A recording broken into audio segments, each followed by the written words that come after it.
21절까지의 말씀을 우리 교독합니다.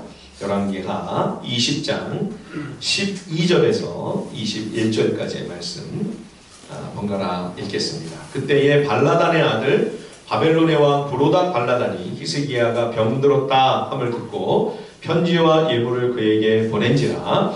히스기야가 사자들의 말을 듣고 자기 보물고에 금은과 향품과 보배로운 기름과 그의 군기고와 창고의 모든 것을 다 사자들에게 보였는데 왕궁과 그의 나라 안에 있는 모든 것 중에서 히스기야가 그에게 보이지 아니한 것이 없더라. 선지자 이사야가 히스기야 왕에게 나와 그에게 이르되 이 사람들이 무슨 말을 하였으며 어디서부터 왕에게 왔나이까? 히스기야가 이르되 먼 지방 바벨론에서 왔나이다 하니 이사야가 이르되 그들이 왕궁에서 무엇을 보았나이까 하니 히스기야가 대답하되 내 궁에 있는 것을 그들이 다 보았나니 나의 창고에서 하나도 보이지 아니한 것이 없나이다 하더라. 이사야가 히스기야에게 이르되 여호와의 말씀을 들으소서.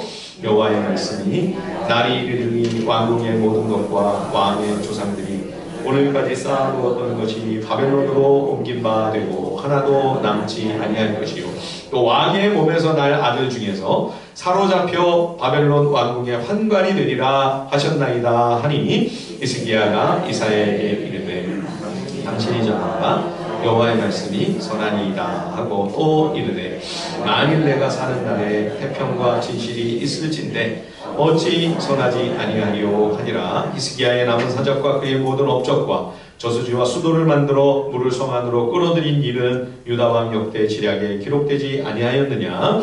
히스기야가 그의 조상들과 함께 자고 그의 아들 므낫세가 대신하여 왕이 되니라. 아멘.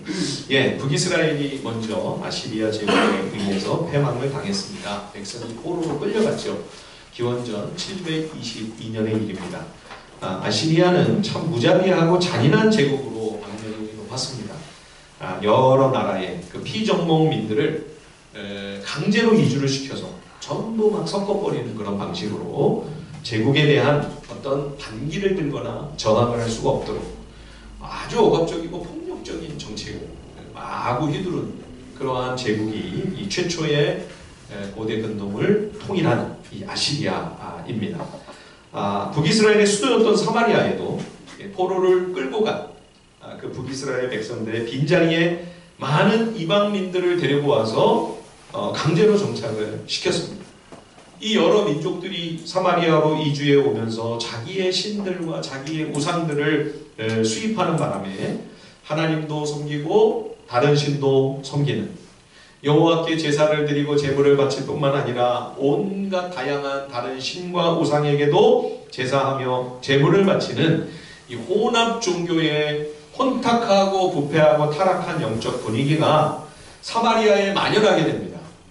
이때부터 사마리아가 정통 유대인들에게 상종하지 못할 불공견한 아주 부정한 백성으로 인식이 깊이 뿌리박히게 되는 거죠.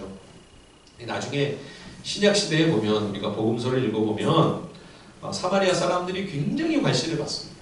예. 그래서 유대인들이 아예 그 땅을 밟으려고도 하지 않죠.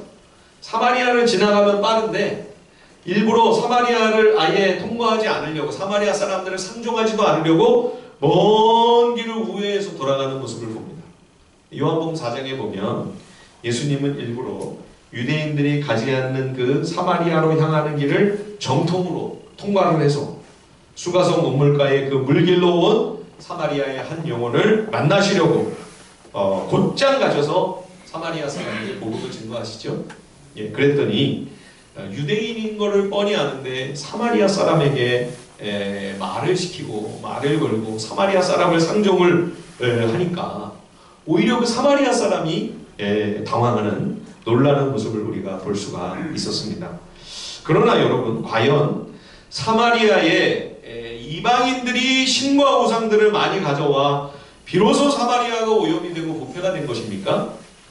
정말로 많은 이방인이 들어와 그로 말미암아 이 사마리아가 상종도 못할 만큼 악하고 불경건하고 그리고 더러운 그런 부패한 땅이 되어버리고 만 것입니까? 그렇게 이방인에게만 책임을 떠밀기에는 북이스라엘 백성의 이전의 그 역사적인 부패와 타락이 벌써 그 상태가 심각했음을 우리는 열왕기의 기록을 통해 여실히 보고 있지요. 북왕국은 처음부터 마지막까지 금송아지 우상숭배가 끊이지 않았습니다. 하나님께도 예배하고 제물을 드렸지만 북이스라엘 왕과 백성들은 동시에 우상에게도 제사를 합니다. 우상에게도 제물을 바칩니다.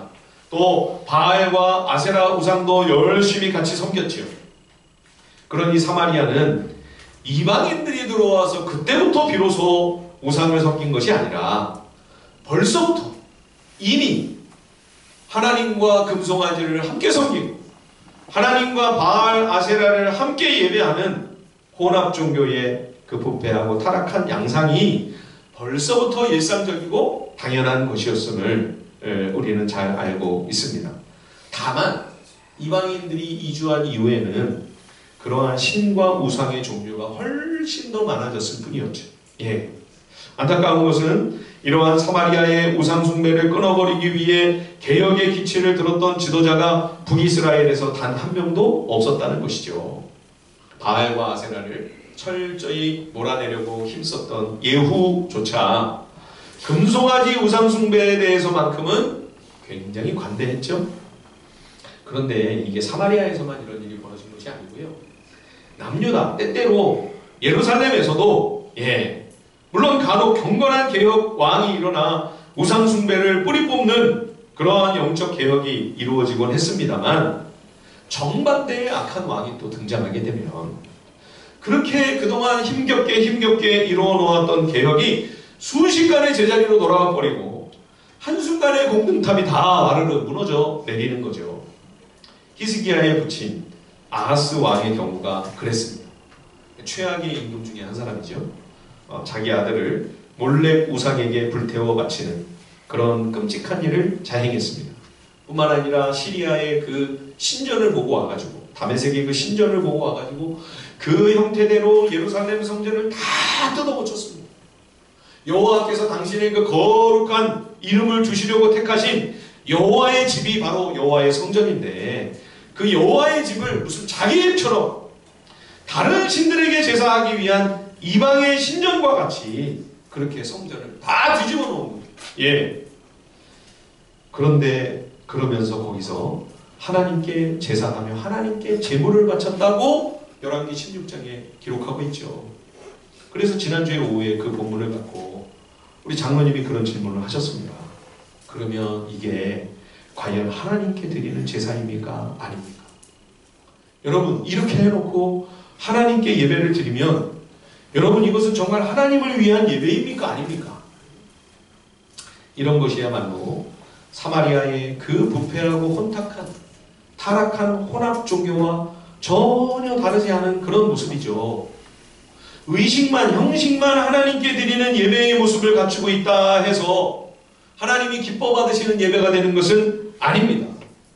하나님 한 분께만 온전히 초점을 맞추는 예배, 성경 말씀을 통하여 하나님의 뜻을 우리가 올바로 깨닫고 하나님이 우리 각자에게 향하여 원하시고 바라시는 그 인생의 길을 걸어가는 그러한 우리의 삶에 우리가 초점을 맞추고 거기에 집중하는 그러한 예배가 아니라고 한다면 우리의 겉모습이 아무리 하나님을 예배하는 모임인 듯 해도 실상 사람에게 초점이 맞춰져 있고 뿐만 아니라 그 의도와 목적하는 바와 집중하는 바가 인간의 욕심과 내 탐욕을 위한 것이라고 한다면 그것은 여러분 하나님께 드리는 예배를 가장한 우상 숭배인 거죠.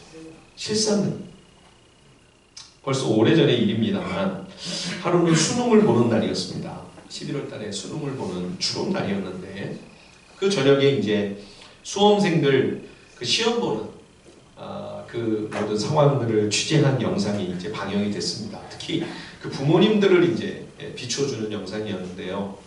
수험생을 아침에 일찍 들여보내고 나서 교문을 붙잡고 간절히 기도하는 부모님을 비춰주더라고요. 그러면서 이제 리포터가 사찰로 갔습니다. 예, 절로 가가지고 절에서는 어떻게 하고 있나 봤더니 많은 부모님들이 거기에 오셔가지고 비나이다 비나이다 하면서 그 시험 보는 자녀들을 위해서 기도하고 있는 거예요. 그러더니 또 리포터가 이번에는 교회를 비춰줬습니다. 그 시간에 교회는 뭐 하고 있는가? 큰 교회인데요. 거기에서는 더 진풍경이 벌어지고 있었습니다. 많은 사람들이 간절히 모여서 기도를 하는데 무슨 운동선수들처럼 큰 번호를 하나씩 다 몸에 붙이고 있어요. 저기 뭔가 마라톤 선수들이 모여서 기도를 하나 그랬더니 그게 아니고 소원 번호를 다 프린트를 해가지고 그 자녀 소원 번호를 가슴에다 붙이고 등짝에다 붙이고 예 그러고서는 다 그렇게 하고서 기도하고 있는 거예요. 예, 얼마나 열심히 기도를 하고 있는지 그 장면을 보다가 제가 우선 걱정이 들었습니다. 저기 김 집사님도 계시고 이 집사님도 기도하고 계신데 하나님 입장이 얼마나 곤란하실까? 누구를 떨어뜨리고 누구를 합기고 있을까? 예, 여러분 하나님이 굉장히 힘드십니다. 하나님 노릇 아무나 하는 거 아닙니다. 근데 더 심각한 염려가 제 마음에 들기 시작했는데요. 자녀를 위해 기도하는 게 잘못된 게 아니죠. 자녀가 수능을 보고 그 어려운 중요한 시험을 치르는데 얼마든지 자녀를 위해 기도할 수 있죠. 또 그래야만 되고요. 그러나 그날 그 비춰진 그 영상만 딱 놓고 볼 때 사찰이나 교회나 전혀 다르지가 않은 거예요. 예, 오히려 교회가 더 유난스럽게 보이더라고요. 더 지나치게 요란하다는 느낌이 강하게 다가왔습니다. 교회가 추구하고 지향하는 바가 이 땅에서 사람들이 원하고 바라고 소망하는 그것이 전부라고 한다면 사찰에 가서 사람들이 비나이다 비나이다 하는 그것을 교회도 똑같이 그렇게 기도하고 소원하며 그 같은 수준에만 교회가 머물고 있다면 여러분 굳이 꼭 교회를 가야만 되는 이유가 무엇입니까? 우리가 절로 가지 않고 집에서 제 아내가 자꾸 저를 절로 가라고 그래가지고 목사한테 절로 가라고 그러면 어떡하냐. 교회로 가라고 해야지. 여러분 우리가 절로 가지 않고 꼭 교회에만 나와야 되는 이유가 뭡니까? 그날 그 영상을 보았던 많은 사람들이 혹시 그렇게 생각하지는 않을까? 똑같은데 뭐 사찰이나 교회나 수준이 똑같은데 마찬가지인 것 같은데 별 차이가 안 나는 것 같은데 그렇게 생각할까 봐 걱정이 굉장히 되더라고요. 예, 아니 그러한 세상의 많은 것들이 이미 교회 안으로 완전히 다 들어와 버려서 교회조차 세상과 전혀 다르거나 어떤 구별된 모습이 잘 보이지 않아 사람들이 그러면 뭐 굳이 교회에 꼭 나가야 되나? 그렇다고 한다면 교회가 꼭 존재할 필요가 있나? 내가 꼭 여기 교회 안에 있어야 되나? 사람들이 그렇게 생각한다면 어떻게 하지? 그 영상을 보며 참 많은 생각을 했던 기억이 오래전 일이에요. 오래전 일인데도 그 모습이 아직 제가 걱정하면서 생각했던 그때가 아직도 기억이 생생합니다. 혼합 종교라고 하는 것은 다른 것이 아닙니다. 신앙의 세속화를 말합니다. 성경적인 믿음에서 이탈하여 이 땅에 속한 것을 추구하는 신앙의 변질과 타락이 바로 사마리아 혼합 종교의 본질입니다. 이런 차원에서 본다면 여러분 사마리아만 문제가 아닌 거죠. 아하스 왕이나 또 더 심각한 므낫세 시대의 예루살렘은 사마리아랑 뭐가 다릅니까? 하나님께서 다림줄을 갖고 북이스라엘과 사마리아를 측량하셨던 그 똑같은 기준으로 남한국 유다와 예루살렘과 성전을 달아보세요. 근데 아무 차이가 없었죠. 그래서 결국 남유다도 예루살렘도 거룩한 여호와의 성전도 사마리아처럼 마침내는 다 하나님의 심판으로 패망에 이르게 되지요. 나중에 예수님 시대에 유대인들, 특히 이제 예루살렘의 지도층은 모든 권세를 다 갖고 있었죠. 교권, 종교적인 권력과 또 경제적인 어떤 정치적인 그런 모든 그 사회의 유대 사회의 모든 권력을 거의 독점하고 있는 사람들이었는데 특히 이제 사두개인 같은 경우는 성전을 완전히 그들 것으로 사유화하고 있었습니다. 그래서 오직 이 땅에 속한 이익을 탐하는 일에 몰두하고 있었던 거죠. 유대교라고 하는 하나님을 신앙하는 종교는 그냥 허울뿐이었습니다. 예, 겉으로는 거룩하고 경건한 것처럼 꾸미고 있었지만 그러나 주님이 그래서 회칠한 무덤이라고 책망하셨죠. 그 속에는 부패하고 썩은 냄새가 진동하고 있었던 것입니다. 하나님께서 보실 때 누가 더 못된 우상숭배자입니까? 사마리아 사람들입니까? 예루살렘의 종교인들입니까? 그러면서도 저들은 자기들은 거룩하고 깨끗하고 사마리아 사람은 부정한 죄인이라고 멸시하고 손가락질하고 있었던 거죠. 여러분, 하나님께서 보실 때 누가 더 간악한 죄인이었을까요? 바리새인과 사두개인들은 주님 말씀에 별로 귀 기울이지 않았습니다. 오히려 대적하며 죽이려고 했죠. 그러나 사마리아 사람들은 주님 말씀에 귀를 기울였고 저들은 복음을 영접했습니다. 예수님을 믿었지요. 사마리아에 부흥이 일어나지 않았습니까? 그런데 예수님을 십자가에 매달아 처형시키는 일에 앞장섰던 사람들은 사마리아 사람들이 아니고 예루살렘의 지도자들 아니었습니까? 하나님은 사람을 외모로 판단하시지 않습니다. 중심을 보십니다. 우리의 예배도 마찬가지입니다. 이 예배의 이 시간의 어떤 의식, 순서, 형식, 그 겉으로 보여지는 모습이 아니라 하나님은 지금 이 자리에서 예배하는 우리의 마음, 내 중심을 들여다보고 계시는 것이죠.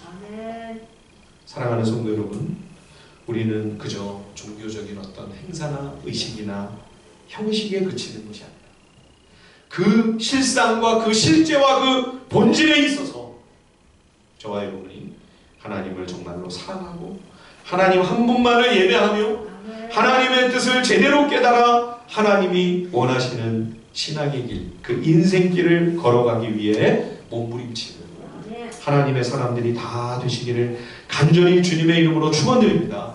예, 이 북이스라엘 백성들은 이제 다 흩어지고요.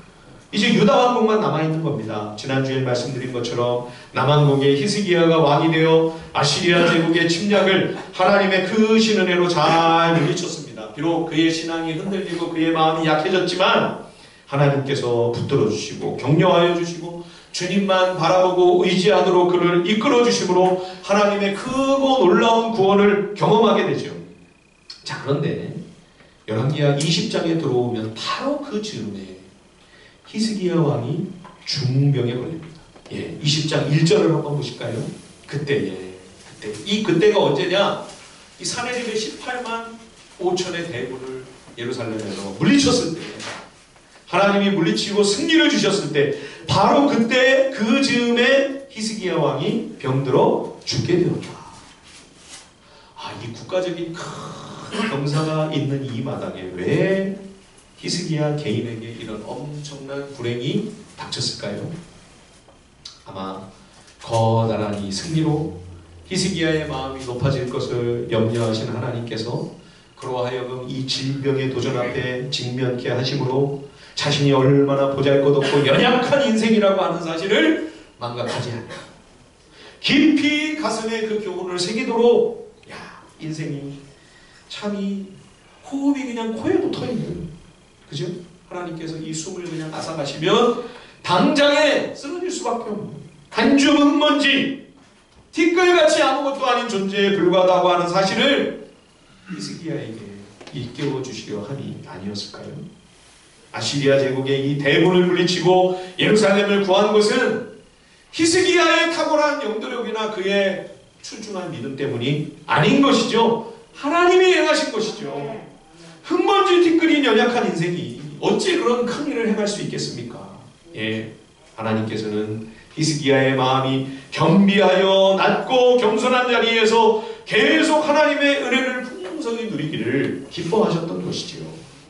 하지만 안타깝게도 그가 하나님의 거듭되는 은총으로 질병에서 고침을 받아 강건케 되었을 때 히스기야의 마음이 초심에서 벗어나기 시작합니다.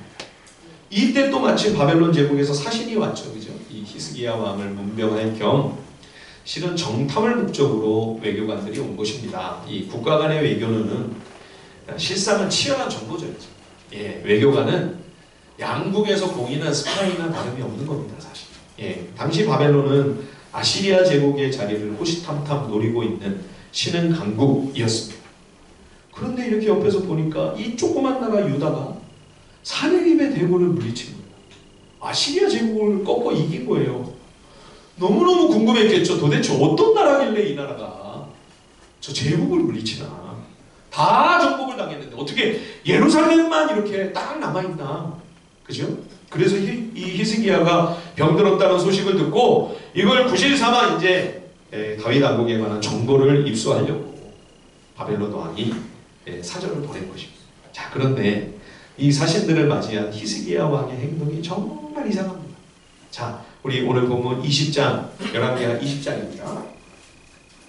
13절 같이 한번 우리 한 목소리로 읽어보겠습니다. 20장 13절 말씀 시작. 히스기야가 사자들의 말을 듣고 자기 보물고에 금, 은과 향품과 보배로운 기름과 그의 군기고와 창고의 모든 것을 다 사자들에게 보였는데 왕궁과 그의 나라 안에 있는 모든 것 중에서 히스기야가 그에게 보이지 아니한 것이 없더라. 아니 여러분, 어느 왕이 처음 온 외교 사절에게, 이게 동맹도 아닌데요, 가까운 동맹국도 아닌데, 그렇죠? 아직 신뢰가 서로 쌓인 것도 아니고, 아니 이렇게 보여줄 때 안 보여줄 때 다 속속들이 전부 공개해서 보여주는 이런 경우가 어디 있습니까? 이 바벨론 사신들이 아마 더 어리둥절했을 거예요. 아니 요구도 안 했는데 이렇게 알아서 다 보여준다고? 세상에. 예, 여러분, 히스기야가 왜 이런 상식적이지 않은 이상한 행동을 했을까요? 예, 히스기야가 지금 미쳤습니다. 지금. 예, 아시리아로부터 큰 승리를 거두고 거기다가 죽을 병에서 벗어나 건강을 회복하면서 굉장히 아마 고무가 되고 흥분이 됐던 것 같아요. 그런데 마침 강대국 바벨론에서 사신들을 보낸 겁니다. 유다의 국력이 얼마나 신장이 된 겁니까? 최강대국 아시리아도 물리쳤고, 뿐만 아니라 여러 바벨론 같은 강국이 함부로 무시할 수 없는 정말 힘세고 강한 나라가 되어 이 다윗 왕국의 국제적인 위상이 상당히 높아진 거죠. 히스기야의 마음이 한껏 높아졌습니다. 어깨가 으쓱해집니다. 그의 마음 중심에 그만 교만이 쏙 들어와 자리를 잡은 것이죠. 여러분, 교만이 뭐고 겸손이 뭡니까? 어떤 게 교만한 거고 어떤 게 겸손한 거예요? 목에 딱 기부스하고 오만 방자하게 굴면 그게 교만입니까? 굽신굽신하면서 공손한 태도로 일관하면 일본 사람들처럼 겸손입니까? 그게 여러분, 겸손은요 오직 하나님만 자랑하는 것입니다. 내 자신에게서, 우리에게 속한, 이 땅에 속한 그 무엇도 자랑할 만한 것이 아니라고 하는 사실을 깊이 깨닫고 있는 것이 겸손입니다. 교만은 그 헛된 것을 자랑하는 것입니다. 하나님 외에 다른 걸 내세우는 게 교만입니다. 그러니까 뭘 그 사람이 자랑하는가를 보면 그가 겸손한지 교만한지를 금세 알 수 있습니다. 여러분, 내가 겸손한지 교만한지 어떻게 알 수 있을까요? 여러분들이 가장 자랑스러운 게 뭔지를 생각해 보십시오. 사람들을 만나면 여러분들 뭘 자랑하세요? 뭘 보여주고 싶으세요? 입만 열었다 하면 여러분들이 자랑하고 있는 게 뭐예요? 그게 하나님이 아니라면 내가 지금 영적으로 교만한 상태에 있는 것입니다. 지금 이 히스기야가 바벨론 사신들한테 뭘 자랑했죠? 예, 하나님만 빼놓고 다 자랑했습니다. 하나님만 없어요. 그렇죠? 대언자 이사야가 왕에게 묻습니다. 자, 15절을 보십시오. 열왕기하 20장 15절. 이사야가 이르되 그들이 왕궁에서 무엇을 보았나이까? 하니 히스기야가 대답하되 내 궁에 있는 것을 그들이 다 보았나니 나의 창고에서 하나도 보이지 아니한 것이 없나이다. 아니 여러분, 지금 하나님의 권능으로 병고침을 받고 하나님의 영광스러운 능력으로 사내림의 그 대군으로부터 건짐을 받았습니다. 뭘 자랑해야 합니까? 무슨 궁중의 보배, 보물, 이게 다 무슨 소용이 있습니까? 최첨단의 무기를 가지고 있다고 한들 그게 무슨 자랑거리입니까? 한마디만 하면 됩니다. 여러분, 우리는 내세울 것 아무것도 없습니다. 우리나라는 딱 하나, 다윗 왕국은 오직 여호와 하나님의 능력과 은혜로 지키심을 받고 보호하심을 받는 나라입니다. 그것 외에 우리가 보여드릴 것이 없습니다. 그것 외에 다른 승리의 비결은 없습니다. 그랬다면 사신들이 아마 못 알아들었겠죠, 그 말을. 그렇지만 속으로는 분명 두려운 마음을 품었을 것입니다. 대체 무슨 비장의 카드를 저가 숨기고 있기에 이렇게 이 조그만 나라 왕이 담대하고 당당한가? 그러면서 유다를 더욱 감히 함부로 대하지 못하고 더욱 경계하는 마음을 가지지 않았을까요? 그런데 있는 거 없는 거 다 보여주고 다 오픈을 했습니다. 아무것도 숨기거나 감추는 것이 없어요. 바벨론이 얼마나 우스웠겠어요. 바벨론에 다 있는 건데 이걸 갖고 자랑을 해. 아이고 뭐 좀 특별한 것이 있을 줄 알았는데 별거 없네. 얼마나 우습게 보였을까요? 왕에게 보고를 했을 겁니다. 왕이시여 걱정할 거 하나 없습니다. 우리가 경계할 만한 상대가 전혀 아닙니다. 더 심각한 문제는 지금 히스기야 왕의 마음이죠. 사내리오의 침략을 이기고 질병에서 구원을 받았습니다. 바벨론 사신이 방문한 이 세 가지 사건이 비슷한 시기에 지금 벌어진 일입니다. 주의 은혜로 말미암아 하나님의 영광과 그 능력과 권능을 생생하게 체험했음에도 불구하고 왕의 마음에 이미 하나님이 안 계십니다. 오래전에 벌어진 일이 아니에요. 방금 전에 일어난 놀라운 하나님의 역사하심과 일하심이에요. 엄청난 일을 하나님이 친히 그 능력의 팔로 행하셨어요. 그런데 흔적도 없이 지금 히스기야 왕의 마음에서 하나님의 은혜의 흔적들이 다 사라져버리고 없습니다.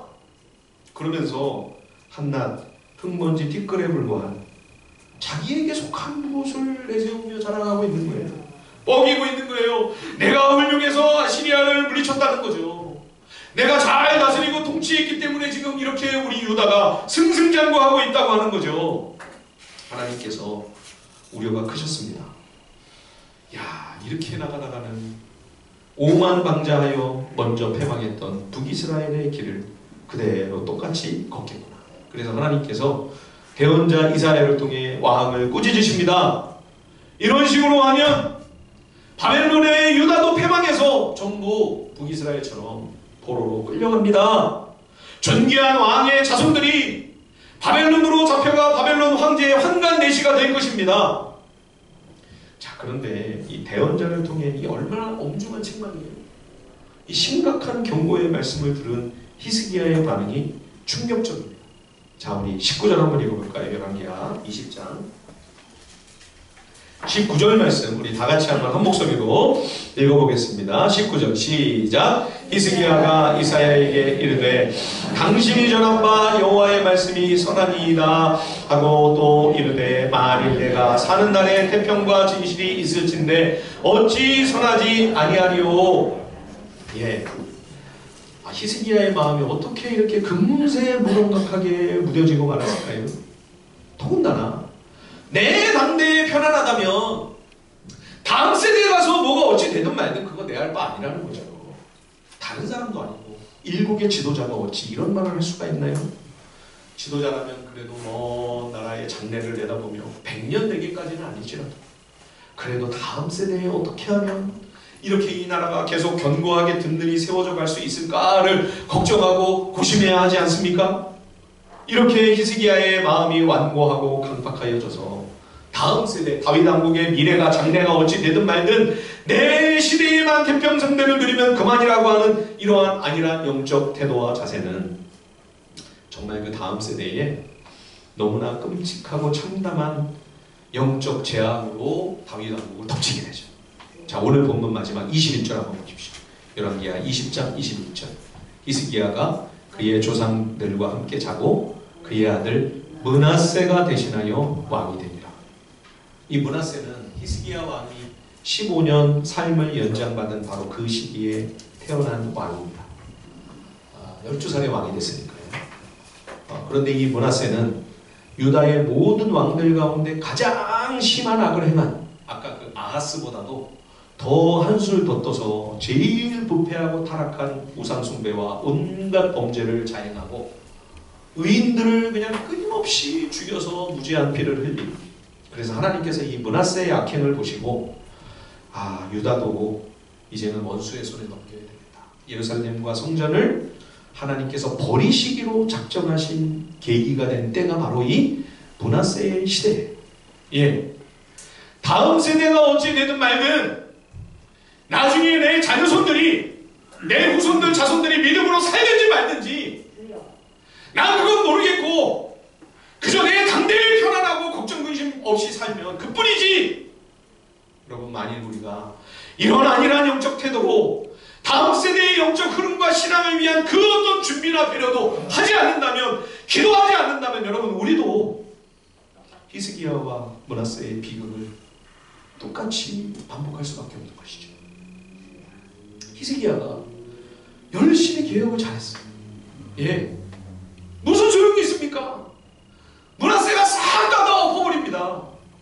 예전의 상태로 돌아간 정도가 아닙니다. 이전보다도 훨씬 더 암담하고 참담한 상황으로까지 완전히 무너져 막장으로 떨어지는 영적 재난이 므낫세로 말미암아 유다 왕국을 덮쳐버리게 됩니다. 성경 역사를 보면 이렇게 왕들이 한 번씩 미칠 때가 있습니다. 북이스라엘 왕들이야 처음부터 끝까지 미쳤으니까 할 말이 없습니다. 남유다 왕들은 그래도 한 번씩 선하고 경건하며 개혁을 위해 힘쓰며 애썼던 하나님의 사람들이 그래도 한 번씩 일어나잖아요. 그런데 그런 믿음의 사람들조차 이 사람 지금 미친 거 아닌가? 지금 우리가 히스기야 보면서 그런 생각이 들죠. 그렇죠? 그럴 정도로 의인들도 하나님의 사람도 믿음의 사람도 완전히 돌변하여 악을 행하는 거죠. 하나님의 사람 다윗도 그런 시기가 있었죠. 아사나 여호사밧 우시야 마찬가지입니다. 요아스, 아마샤도 예외가 아니었죠. 우리가 다음 주에 살펴볼 요시야도 가장 철저한 개혁을 한 왕이었습니다. 그런데도 그의 마지막 역시 하나님께서 애고방 바로 느고를 통하여 그에게 하시는 하나님의 음성을 귀담아 듣지 아니하고 마음이 높아져서 애국과 자기가 한번 맞서보겠다고 고집을 부리다가 무기또에서 전사합니다. 39세에 너무 아까운 나이에 그냥 요절을 했죠. 요시야가 정말 마지막 순간 하나님 앞에 심히 마음이 높아지고 교만했던 걸까요? 그렇게 보여지는 단서가 하나 있습니다. 그게 뭐냐면 악한 왕 아합이, 북이스라엘 왕 아합이 대언자 미가야의 말을 듣지 않고 전쟁에 나가죠. 그렇죠? 예, 분명히 죽을 거라고 그랬는데 400명의 그 거짓 대언자들이 다 승리를 거둘 거라고 하니까 그걸 믿고 전쟁에 나가는데 그래도 좀 찜찜했는지 왕의 갑옷을 벗었어요. 병사의 옷을 입었죠. 그죠? 근데도 하나님의 심판의 화살이 날아와 그날 전사를 하게 되죠. 그쵸? 근데 요시야 왕이 전장에서 마지막 모습이 아합 왕과 비슷했습니다. 왕의 갑옷을 벗어가요. 그리고 병사의 갑옷을 입었어요. 그런데 그날 전사를 하고 만 것이죠. 여러분, 경건하고 선한 왕들이 왜 이렇게 한 번씩 미치는 걸까요? 처음에는 그렇게 하나님 앞에 겸손하고 믿음이 훌륭했는데 왜 나중에 가서는 그렇게 교만해지고 용두사미가 되어 유종의 미를 거두지 못하는 안타까운 역사가 계속 유다에서 반복되었을까요? 가장 일반적인 대답은 인간이 죄인이기 때문이죠. 예. 신앙이 훌륭한 개혁왕조차 오점을 남긴 이 역사의 수많은 사례들은 인간이 하나님 앞에서 전적으로 부패하고 타락한 100% 죄인이라고 하는 사실을 우리에게 분명히 보여주는 확실한 증거가 아닐 수 없습니다. 그러나 또 하나 우리가 생각해야 할 것은 이 고대의 절대 권력을 지닌 이 왕이라는 자리가 너무나도 위태롭고 위험한 자리라는 것이죠. 군사적인 힘, 사법적 권력, 경제적인 파워, 인사권, 모든 권세가 왕 한 사람에게 다 집중되어 있기 때문에 여러분, 누구인들 그 자리에 딱 갖다가 앉혀놓으면 교만해지지 않을 도리가 있을까요? 마음이 높아지지 않을 수 있을까요? 탐욕이 커지지 않을 방도가 있을까요? 불가능해 보입니다. 거의. 예. 그래서 그런 관점으로 보면 다윗이나 요시야나 오늘 히스기야도 비록 이렇게 오점을 남기기는 하나, 이 사람들이 이 정도 버틴 것만 해도 죄인으로서는 정말 그런 위태롭고 위험한 자리에서 대단한 선전을 한 것이 아닌가 싶은 마음이 들 정도입니다. 고대의 절대 왕권을 가지고 있다고 하는 것은 하나님 앞에서 자기 마음을 지킨다고 하는 일이 정말 불가능하지 않을까 싶을 정도로 너무나 큰 유혹과 어마어마한 도전이었기에 대부분의 임금들은 다 자기 중심을 컨트롤하지 못하고 다 범죄와 유혹과 온갖 유혹에 전부 미끄러지고 쓰러지고 나가 떨어진 거죠. 그래서 하나님께서 사사시대에 이스라엘 백성들을 설득하려고 하시죠. 자꾸 백성들이 우리도 저 이방 나라들처럼 왕을 세워달라고 하니까 하나님은 그냥 사사들을 세워서 하나님이 이스라엘을 가고 싶으셨던 거예요. 왜냐하면 사사들은 평상시에 사법권만 갖고 있어요. 사사기라는 말이 글자 그대로 번역을 하면 판관기예요. 판관이라는 말이 뭐냐면 재판관이라는 거예요. 이 사사들이 평상시에는 백성들을 재판하는 사법권만 가지고 있어요. 그러다가 이제 갑자기 전쟁 같은 국가 비상 시에만 군권을 가지고 이제 군대를 지휘하는 거죠. 평상시에는 군권이 없어요. 사사들이. 그래서 한 사람에게 권력이 집중되는 것이 너무나도 위험하다고 하는 사실을 잘 알고 계시는 하나님께서 최대한 힘과 권력을 분산시켜 놓으시려고 하신 거죠. 그런데도 이스라엘 백성이 너희 왕이 만약 너희를 다스리게 되면 그 왕이 멀권을 하면서 무슨 짓을 할 줄 아냐? 니네 자식들까지 전부 다 노예가 되는 거야. 하나님께서 그렇게 사무엘 선지자를 통해 경고해 주시는데도 우리도 주변 나라들처럼 그래도 왕이 다스려야 된다고 고집을 피우는 바람에 어쩔 수 없이 이스라엘도 왕정 정치 제도가 도입이 된 거죠. 그런데 여러분 이미 하나님께서 말씀하신 것처럼 얼마나 이게 부작용이 심한지 우리가 지금 이스라엘과 유다의 역사를 통해 똑똑히 목격하고 있는 것 아닙니까? 하나님께서 모세에게 율법을 기록하고 하실 때 이렇게 될 걸 이미 알고 계셨어요. 그래서 모세 율법에 나중에 이스라엘에 혹시 왕의 자리에 오르게 되는 지도자가 있으면 이렇게 해야 된다라고 간곡히 부탁하신 대목이 있습니다. 거기 한번 우리 찾아서 우리 한번 마지막으로 한번 같이 한번 읽어볼까요? 자, 신명기를 한번 가보겠습니다. 신명기 다 같이 한번 찾아보시죠. 신명기 17장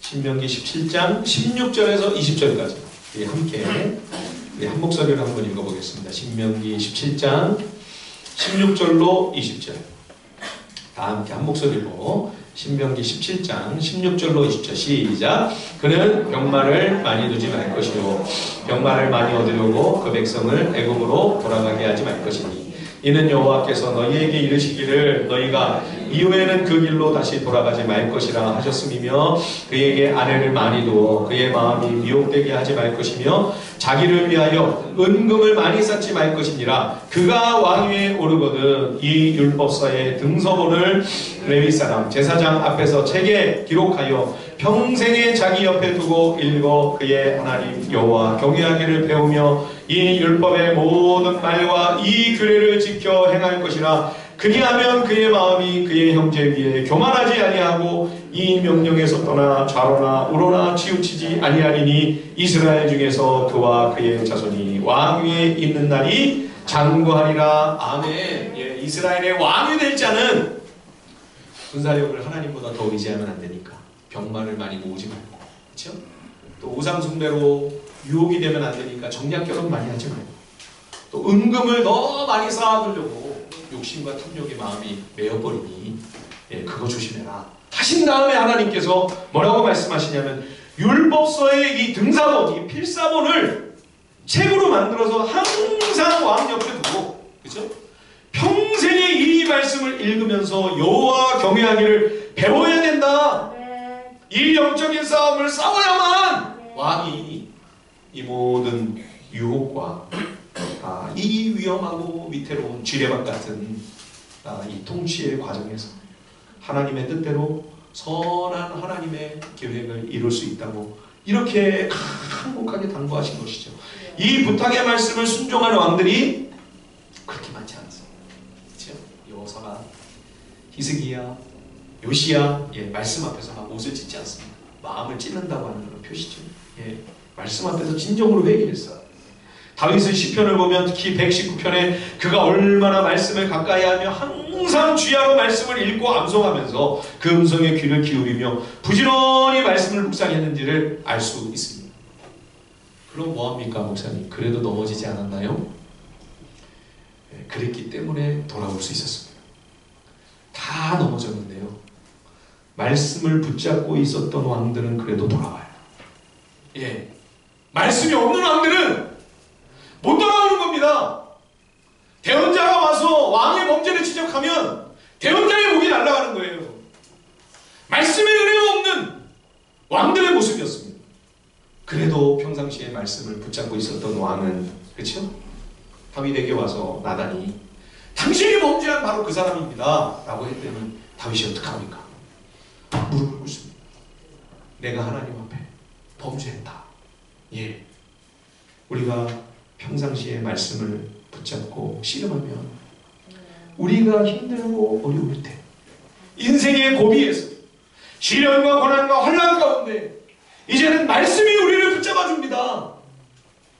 하나님께서 말씀을 통해 우리를 살려주세요. 말씀을 통해 나를 건지시고 구원하세요. 예. 아유, 오늘도 뭐 매일 성경을 가지고 말하는데 그게 뭐 있으나 없으나 하나마나 무슨 차이인가? 말씀을 묵상한다고 뭐 특별히 달라지는 것도 없는 것 같고 그런 생각이 드시죠? 여러분, 그렇지 않습니다.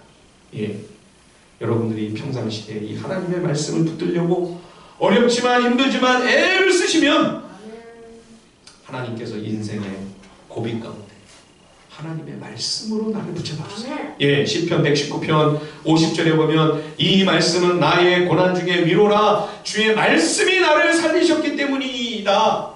예, 다윗이 그 사망의 음침한 골짜기 같은 그 과정을 다 겪으면서도 그래도 지금 우리에게 거룩하고 경건한 믿음의 사람으로 최고의 지도자로 남아있는 이유가 뭡니까? 하나님의 말씀으로 하나님께서 그를 붙잡아 주셨기 때문에. 예, 여러분들이 말씀을 붙드셔야 돼요. 그래야 우리가 정말 큰 위기 가운데 하나님께서 말씀으로 나를 붙잡아 주실 수가 있어요. 우리 인생의 과정도 그렇습니다만 특히나 우리 인생의 마지막 순간에는 아름다운 유종의 미를 거둔다고 하는 것이 정말 불가능해 보일 정도로 왕들이 마무리를 잘하는 것이 정말 쉽지 않은 것을 보게 됩니다. 여러분, 어떻게 하면 우리도 삶을 잘 마무리할 수 있을까요? 예, 그 길이 바로 이 말씀 안에 있습니다. 이 말씀을 마지막 순간까지, 내 눈에 흙이 들어온 그 순간까지 하나님께서 왕들에게 부탁하신 그 말씀 그대로 말씀을 곁에 두고 이 말씀을 늘 가까이 하며 여호와 경외하기를 배우면, 예, 그러면 하나님께서 이 귀한 생명과 이 귀한 진리로 저와 여러분들을 끝까지 붙잡아 주셔서 우리의 삶의 과정에서도 하나님이 함께해 주시는 은혜를 누릴 뿐만 아니라 마지막 순간 인생 달려갈 길을 다 마치고 이제 내 모든 그 삶을 내려놓고 내 사랑하는 주님을 만나는 그 순간에 주님이 참 잘했다, 착하고 충성된 종아, 칭찬하실 뿐만 아니라 우리 뒤에 남겨놓은 자녀손들, 또 믿음의 형제자매들, 우리 곁에서 심지어 지켜보고 있는 세상 사람들의 눈에도 우리의 삶을 통하여 복음이 영화롭게 되고 하나님이 홀로 영광 받으시는 아름다운 유종의 미를 거두는 우리 하늘비전 하나님의 사람들이 다 되시기를 주님의 이름으로 간절히 축원드립니다. 우리 시간에 함께 기도하겠습니다. 우리 한 번만 기도할 때 이번 수요일